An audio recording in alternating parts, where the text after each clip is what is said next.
Introducción. En la evolución de las especies, el ser humano fue dotado de atributos únicos, como el dedo pulgar, la fonación, el lenguaje y la postura erecta, entre otras. La bipedestación implicó la liberación y desarrollo funcional de los miembros superiores con todas sus implicaciones y destrezas, y también se acompañó de repercusiones como el desarrollo de ciertas enfermedades muy frecuentes, como insuficiencia venosa, hemorroides y dolor de espalda baja agudo o crónico. Desde el punto de vista anatómico, la lumbalgia comprende un síndrome doloroso localizado por debajo de la región costal posterior y por arriba de los márgenes de las regiones glúteas. Es el síndrome doloroso más común de la humanidad, con prevalencia de 70% en los adultos, especialmente en los países industrializados. El dolor lumbar es la primera causa de consulta de todas las visitas médicas y la segunda causa de mayor demanda en atención médica, solo precedida por las infecciones de vías aéreas superiores, que ocupa la primera posición. A pesar de que la primera evaluación es realizada por el médico familiar, también es la primera causa de consulta en las especialidades de neurocirugía y ortopedia, sin considerar que se ha estimado que más de 60% de los pacientes que presentan un episodio de lumbalgia no demandan ni asisten a consulta médica. Por lo anterior, no es de extrañarse que el dolor lumbar reciba atención por diferentes profesionistas de la salud, como médicos generales y familiares, reumatólogos, ortopedistas, neurocirujanos, fisiatras, médicos de los servicios de urgencias e internistas, y otros prestadores de servicios como quiroprácticos, homeópatas, terapistas en medicina física, acupunturistas, masoterapeutas y otras opciones más de la medicina alternativa, naturismo, iridología, magnetoterapia, etc., las cuales siempre son atractivas para el paciente con dolor. Ante todas las posibilidades mencionadas, tampoco es de sorprender las grandes variaciones en los reportes de incidencia, prevalencia y tratamientos médicos o quirúrgicos de región a región, y más aún, de país a país. Epidemiología. Diversas estimaciones coinciden en que 65 a 80% de la población mundial desarrolla lumbalgia a lo largo de la vida. La mayor incidencia es entre los 30 a 50 años de edad, con prevalencia anual de 15 a 20% en la población adulta. La lumbalgia representa 30 a 50% de las consultas por patologías musculoesqueléticas en las instituciones de medicina familiar. Es una de las principales causas de ausentismo laboral y discapacidad temporal. En EUA es motivo de 8 a 10 millones de consultas anuales, en tanto que en México es responsable de 7, 9 a 23, 7% de todas de las incapacidades atribuidas a patología del aparato locomotor. Etiología. Como puede observarse en el cuadro 37.1, la etiología del dolor lumbar es múltiple, y en ella pueden participar alteraciones biomecánicas y diversos grupos de padecimientos reumáticos, neoplásicos, metabólicos, infecciosos, viscerales y psicosomáticos. Las alteraciones biomecánicas son las más frecuentes, y representan cerca de 90% de todas las causas de lumbalgia. La mayor parte de los cuadros agudos, por causas biomecánicas, no conducen a incapacidad. Con tratamiento, 50% de los pacientes se recuperan en la primera semana y 90% en las siguientes 8 semanas. Solo el 10% restante continuará con dolor por más de 6 meses, por lo regular secundario a una patología inflamatoria o sistémica, cuadro 37.2. Cuadro clínico. El dolor lumbar típicamente se ha clasificado como A. Agudo. Evolución de más de 4 semanas. B. Subagudo. Evolución de 5 a 12 semanas. C. Crónico. Evolución de más 12 semanas. Por lo general, de 75 a 90% de los cuadros agudos se resuelven favorablemente. Sin embargo, 25 a 50% de los pacientes tendrán recurrencias durante el siguiente año. La mayoría de los pacientes con lumbalgia aguda presentan un cuadro autolimitado, mecánico e inespecífico, de manera que la valoración médica fundamentalmente deberá detectar aquellos pacientes con anormalidades biomecánicas que tendrán recurrencias o excluir patologías relevantes, cuadro 37.3. En la lumbalgia crónica, una de las causas más comunes es la degeneración del disco intervertebral o los cambios en las articulaciones, facetas articulares lumbosacras secundarias a enfermedad articular degenerativa, figura 37.1. No obstante, como se muestra en el cuadro 37.4, siempre será oportuno considerar e investigar otras causas como hernia de disco o estenosis espinal. Así, con la anamnesis dirigida se le permite al paciente que exprese los aspectos más relevantes del padecimiento. Localización. Si el dolor es lumbar alto, L1, L2, o por arriba de T12, hay que considerar patologías poco comunes. Inicio de los síntomas. Dolor súbito, agudo o progresivo, insidioso. Traumatismo o factores desencadenantes. Caídas, esfuerzos, postura, etc. Tiempo de evolución. Algunos autores prescinden del término subagudo y prefieren utilizar los términos de aguda recidivante y crónica reagudizada. Patrón del dolor. De tipo biomecánico o tipo inflamatorio, cuadro 37.2. Cualidad. Continuo, espástico, tipo calambre, urente, cólico, etc. Intensidad. Grado en que interfiere con las actividades diarias. Modificadores. Factores que atenúan o incrementan la lumbalgia, el dolor mecánico cede con el reposo y se agrava con la actividad, cuadro 37.2. Síntomas asociados: fiebre, pérdida de peso, palidez, dismenorrea, etc. Actividad laboral, que desempeña y puede ser causa o consecuencia del dolor. Actividad física, sedentarismo o ejercicio habitual. Antecedentes patológicos, episodios previos de dolor, diagnósticos, tratamientos de enfermedades reumáticas y otras conocidas, intervenciones quirúrgicas previas. Antecedentes familiares, lumbalgia, osteoporosis, cáncer o enfermedades reumáticas. Durante la exploración física, la inspección y observación de la postura, autonomía, marcha, altura y equilibrio de los hombros y pelvis y las gesticulaciones aportan valiosos elementos para establecer una primera dimensión del problema. Por palpación pueden definirse claramente las áreas y estructuras comprometidas. El hallazgo más común es el espasmo o aumento de tono de la musculatura paravertebral relacionado con alteraciones mecánicas. A fin de evitar omisiones durante la exploración física, se recomienda seguir los lineamientos de las 5M. Medición, movilidad, músculos, marcha y maniobras especiales. Medición. Está dirigida a detectar discrepancias de longitud entre las extremidades inferiores. La medición común se realiza de la cresta ilíaca antero-superior a la punta del maléolo peroneo interno o externo. Movilidad. Se deberán revisar la extensión, rotación y lateralización de la región lumbar. El dolor originado por la extensión sugiere daño estructural que puede incluir a las articulaciones interapofisarias. Invariablemente deberá realizarse la prueba de Schober para investigar la posibilidad de espondiloartropatía. Para ello se realiza una marca a nivel de L5, S1 y una segunda 10 centímetros arriba. Se pide al paciente anteroflexión forzada sin doblar las rodillas. Se considera anormal si con la flexión la distancia no aumenta 5 centímetros. Es decir, por lo menos a 15 centímetros, figura 37, 2. Músculos. Se evalúan las repercusiones en la fuerza de la musculatura lumbopélvica. A. Flexión de la cadera. T12 a L3. B. Extensión de la cadera y fuerza del cuádriceps. L4. C. Extensión de las rodillas. L3, L4. D. Flexión dorsal del tobillo. L4, L5. E. Extensión dorsal de los dedos del pie y fuerza del glúteo medio. L5. F. Flexión plantar del tobillo y fuerza del glúteo mayor. S1. Marcha. La observación de la marcha es fundamental para detectar daño radicular. Por ejemplo, la incapacidad para caminar de puntas implica daño radicular en S1, por dolor o debilidad de los músculos de la pantorrilla, mientras que la incapacidad para caminar de talones indica compromiso de L5 por dolor o debilidad muscular, figura 37, 3. Maniobras especiales. Están orientadas a detectar compromiso radicular o hernia discal. Dado que el número de pruebas clínicas es muy amplio, a continuación solo se describen las de mayor utilidad en el contexto clínico. 1. Maniobra de la Segefork. Levantando la pierna en decúbito, se considera positiva si hay dolor intenso cuando la pierna se levanta entre 30 y 70. No es significativo el dolor limitado a la región lumbar o al glúteo ni cuando hay sensación de tirantez en la cara posterior del muslo. 2. La segue contralateral. Se considera positiva si hay dolor intenso al levantar la pierna contralateral. 3. Maniobra de Neri. Se le pide al paciente, cuando está sentado, exionar el cuello, y si se presenta dolor lumbar es positiva, con o sin irradiación radicular. 4. Maniobra de Volkmann. Presionando las crestas ilíacas en decúbito aparece dolor en la región sacroilíaca. 5. Maniobra de Patrick Favere. En decúbito se coloca el talón sobre la rodilla contralateral, y al hacer presión sobre la extremidad exionada hay dolor de la articulación sacroilíaca. 6. Maniobras de Valsalva. Al pujar apretándose la nariz se presenta dolor lumbar, con o sin irradiación a los miembros pélvicos.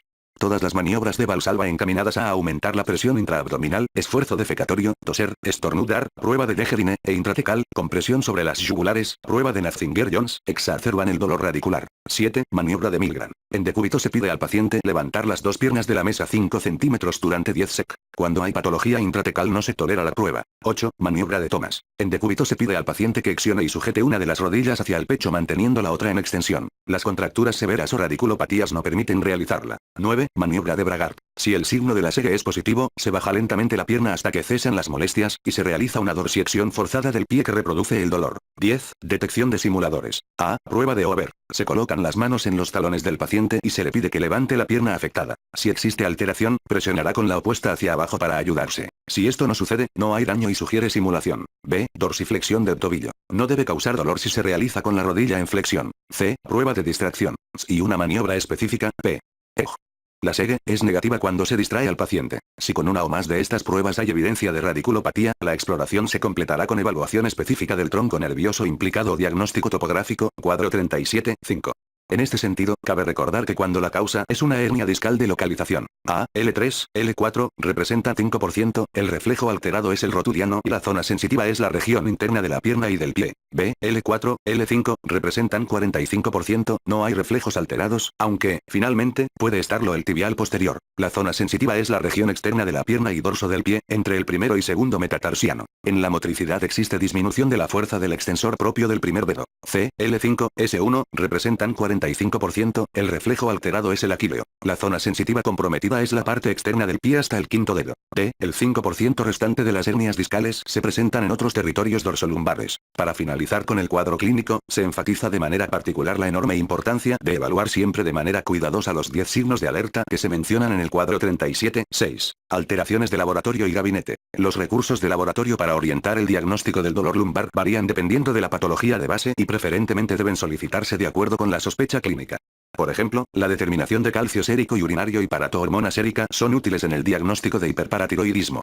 En las causas neoplásicas, el frotis de sangre periférica, cuantificación de fosfatasa alcalina, electroforesis de proteínas y la determinación de proteína de Bence-Jones son útiles en el diagnóstico de leucemias, mieloma múltiple y otras neoplasias.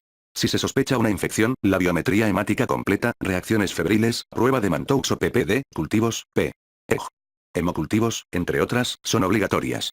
Cuando se sospecha espondiloartropatía seronegativa, la búsqueda del antígeno de histocompatibilidad B27, así como la determinación de la velocidad de sedimentación globular y de los valores de proteína C reactiva, pueden ser útiles.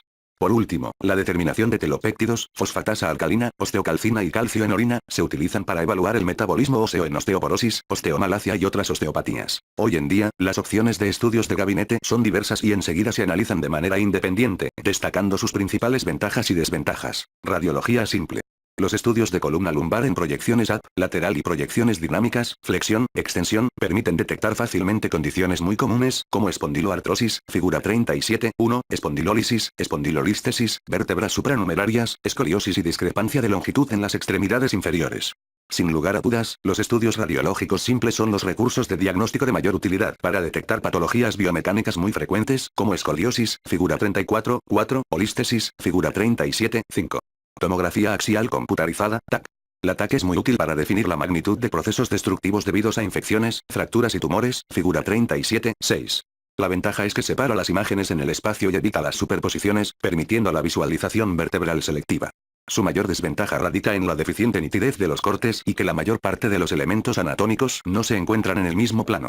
En contrapartida, la TAC permite visualizar con claridad las estructuras óseas y sus anormalidades. Es de gran ayuda para detectar estenosis central o lateral del canal medular, y permite visualizar las partes blandas y los órganos colindantes, imágenes que pueden mejorarse utilizando medios de contraste. Mielografía.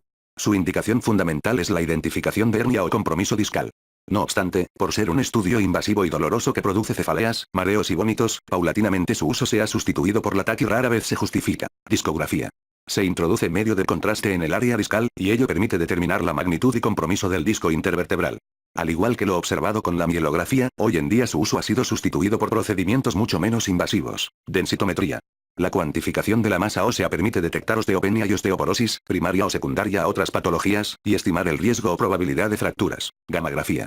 Se realiza generalmente con tecnecio radiactivo, 99 Tc, para evaluar neoplasias primarias o metástasis. También es útil para identificar infecciones vertebrales agudas o crónicas. Imagen por resonancia magnética, IRM. Hoy en día, la IRM es el estudio no invasivo y de mejor definición, e incluso quizás el procedimiento de imagen más valioso para determinar el diagnóstico o esclarecer la etiología de la lumbalgia crónica o recurrente. Con esta técnica se pueden visualizar con toda claridad desde los tejidos blandos hasta el canal medular, y su realización con gadolinio permite observar la médula espinal de un tono color blanco brillante que la distingue de las estructuras colindantes en los cortes sagitales, coronales y axiales, figura 37, 7. Está indicada fundamentalmente cuando existe alta probabilidad de que el tratamiento sea quirúrgico. Dentro de sus limitaciones están su elevado costo, la escasa accesibilidad a esta tecnología en todos los sitios, y el hecho de que no está indicada cuando existen materiales metálicos intracorporales como prótesis, placas, tornillos, o el paciente tiene un marcapasos. En la figura 37, 8 se muestra de manera comparativa un esquema y la IRM de la hernia de disco. Biopsia. Se realiza bajo control fluoroscópico o tomográfico y está indicada para establecer diagnóstico histológico de tumores, metástasis o infecciones. Estudios de electrodiagnóstico. La velocidad de neuroconducción y electromiografía son útiles para confirmar el territorio radicular afectado y la magnitud del daño radicular, así como la capacidad y calidad de respuesta muscular. Diagnóstico. El dolor lumbar no debe considerarse invariablemente como mecánico o postural desde el inicio. Por tanto, siempre deberán considerarse todas las patologías mencionadas en el cuadro 37, 1.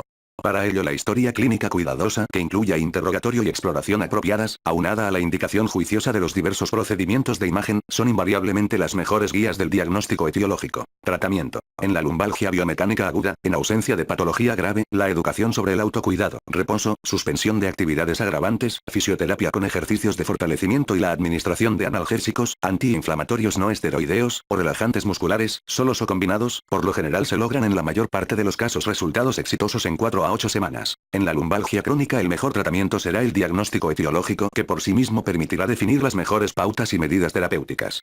Por citar dos ejemplos aislados, en los casos de lumbalgia por osteoartritis la infiltración de glucocorticoides en las articulaciones facetarias pueden ser diagnósticas y terapéuticas, y cuando existe compromiso discal o canal medular estrecho, siempre deberá considerarse al tratamiento quirúrgico como una opción deseable y conveniente. Por último, se enfatiza que el tratamiento integral de la lumbalgia aguda y crónica con frecuencia requiere de la participación de un grupo multidisciplinario de profesionistas que en conjunto logren identificar y atender exitosamente a estos pacientes, entre otros, reumatólogo, cirujano ortopédico, neurocirujano y fisioterapeuta. Pronóstico. Solo una pequeña parte de los casos de lumbalgia aguda, 10 a 15%, evoluciona a la cronicidad con una duración mayor de 12 semanas. En estos casos existe una diversidad de etiologías mecánicas y no mecánicas. Dentro de las causas biomecánicas nuevamente se destacan por su elevada frecuencia la osteoartritis y el canal medular estrecho, mientras que de las causas no mecánicas siempre deben considerarse las neoplasias, infecciones, enfermedades reumáticas, alteraciones vasculares y algunas patologías ginecológicas. En la lumbalgia crónica o recurrente, el pronóstico dependerá directamente de la causa que le dio origen.